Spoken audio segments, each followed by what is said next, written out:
여러분들은 러시아라고 하면 어떤 것이 제일 먼저 떠오르나요? 불곰? 푸틴 대통령? 아니면 마피아? 우리는 러시아라고 하면 대부분 이런 것들이 제일 먼저 떠오릅니다. 왜냐면 이러한 인식이 깊게 박혀있기 때문입니다. 저희가 오늘 알아볼 것은 바로 인종차별 집단 혹은 백인 우월주의라고 불리는 스킨헤드입니다. 많은 사람들이 스킨헤드 조직이 러시아에서 가장 먼저 생겼다고 생각합니다. 하지만 아닙니다. 1960년대 후반 영국 노동자들이 일을 할 때 머리를 짧게 깎고 일을 해서 스킨헤드라고 불리게 됩니다. 하지만 이때 수많은 이민자들이 영국으로 들어오자 일자리 경쟁이 시작되면서 영국 하층민들은 일자리를 잃고 그에 분해 이민자든 유색민족이든 가차없이 물리적 테러로 이어지게 됩니다. 이때부터 스킨헤드의 문화가 다른 유럽 국가한테도 퍼지게 됩니다. 1960년대라고 하면 러시아는 한참 소련이었고 냉전 시기였기 때문에 스킨헤드 문화가 들어오지 못했습니다. 1992년 소련이 붕괴되는 동시에 스킨헤드가 생기게 됩니다. 들어온 지 얼마 안 돼 사람들도 없었고 사회에 별다른 큰 문제가 없었습니다. 2000년대 이후로는 러시아 내 스킨헤드의 수가 폭발적으로 증가하며 2005년에는 러시아 전체에만 6만 명까지 증가하게 됩니다. 영국의 스킨헤드와 러시아의 스킨헤드는 달라도 너무 다릅니다. 공통적인 것은 조직의 나이대가 10대에서 20대, 그리고 교육을 제대로 받지 못한 사람들이었죠. 영국에서의 스킨헤드가 이민자들과 일자리 경쟁이 발생 원인이었다면 러시아의 스킨헤드의 발생 원인은 좀 더 복잡했습니다. 이 부분을 이해하기 위해선 당시의 러시아의 사회 분위기를 알아야 합니다. 여러분들도 아시다시피 소련은 다양한 국가들로 이루어진 연합국가였습니다. 때문에 당연히 이들 간의 국경 문제도 시민권 문제도 전혀 없는 하나의 나라였죠. 하지만 소련이 붕괴되면서 국경선과 시민권이 큰 문제가 되었습니다. 불과 몇 년 전까지만 하더라도 같은 나라의 국민이었던 사람들이 이제는 외국인이 된 것이죠. 그리고 이 당시 독립한 모든 소연방 국가들이 굉장히 혼란을 겪고 있었기 때문에 수많은 이민자들이 러시아 국적 혹은 일자리를 위해 러시아로 몰려들게 됩니다. 러시아로 가서 일하고 국적을 따내는 것은 결코 쉬운 일이 아닙니다. 소련 시기에는 공산주의 체제 하에서 인구 이동이 관리되었으며 완전 고용과 완전 복지가 사람들을 보호해주고 있었습니다. 그러나 한순간 이러한 국가의 보호가 사라진 이 시기에 수많은 사람들은 사회적 공황과 혼란을 겪게 됩니다. 특히 갑작스레 학교와 공교육이 붕괴하자 국가와 학교로부터 제대로 된 교육과 보호를 받지 못하게 된 수많은 젊은 남성들이 이에 혼란을 겪게 되었습니다.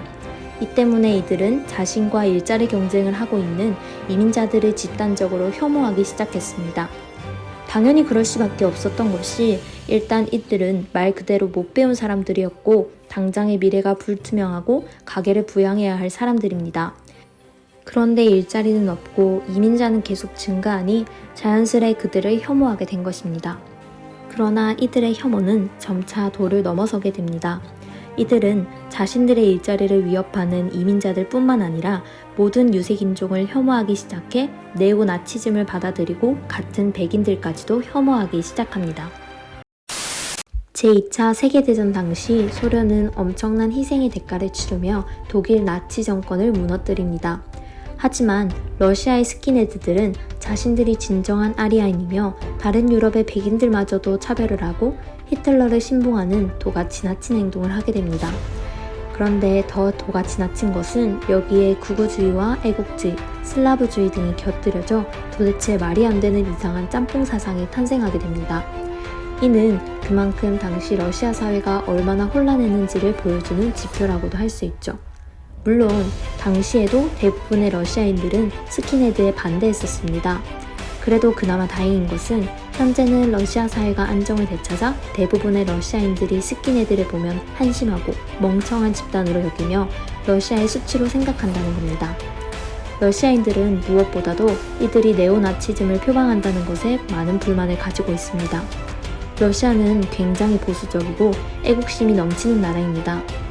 때문에 매년 5월 9일이 제2차 세계대전 전승기념일로 가장 큰 명절일 정도죠. 2019년부터 러시아에서 스킨헤드는 대부분 사라진 상태입니다. 물론 여전히 러시아 곳곳에 남아있지만 대부분이 네오나치즘을 표방한 놀이문화 정도로만 남아있습니다. 러시아인들은 이들을 철없는 젊은이들의 하위 문화로 봅니다. 하지만 외국인이며 여행객인 우리는 이들을 항상 경계해야 합니다. 이들은 현재 세력이 많이 줄어든 다소 온순한 모습을 하고 있지만 언제 터질지 모르는 폭발물과도 같은 이들입니다. 이들이 신봉하고 있는 사상은 확실히 틀리고 잘못된 사상입니다. 때문에 또다시 사회가 혼란해지면 언제든 튀어나와 테러를 저지를 위험군입니다. 또 이들 중 어느 누가 여전히 유색인종에 대한 테러를 생각하고 있을지도 알 수 없고요. 무엇보다 무서운 것은 이들에 대한 러시아 당국의 무관심한 태도입니다. 혹시라도 이들에게 테러를 당해도 러시아 경찰에게 제대로 된 보호를 받을 수 있을지 의문입니다. 특히 러시아어를 못하는 외국인이라면 더욱입니다. 때문에 우리는 러시아 여행 중 스킨헤드 혹은 이들로 의심되는 이들을 마주했을 경우 피하는 게 최선이며 늦은 밤 시간이나 위험한 지역은 피하는 것이 상책입니다. 여튼 우리에겐 너무나도 무시무시한 러시아의 스킨헤드가 러시아 여행을 망설이게 하는 커다란 위험 요소로 자리 잡게 되었습니다.